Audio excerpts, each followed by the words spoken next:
লোকে কি ক'ব? লোক হয় কোন? লোক মানে কোন?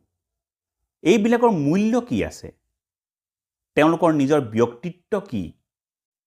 হাজাৰ মূৰ্খই তালি বজাই তোমাক সম্ভাষণ জনাব, তুমি তাৰ বাবে ৰাজি হ'বা? নে এজন জ্ঞানী পুৰুষে তোমাৰ শিৰত হাত থৈ মাত্ৰ আশীৰ্বাদ দিব? তুমি কোনটো নিৰ্বাচন কৰিবা? সংখ্যা গণিবা হাজাৰ মূৰ্খৰ?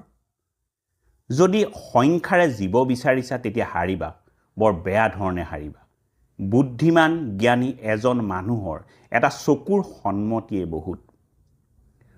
মূৰ্খৰ ফুলৰ মালাৰো কোনো মূল্য নাই, বৰ সাৱধানে খোজ দিবা। কিয়নো যি ফুলৰ মালা পিন্ধাইছে তেওঁ একো নাজানে।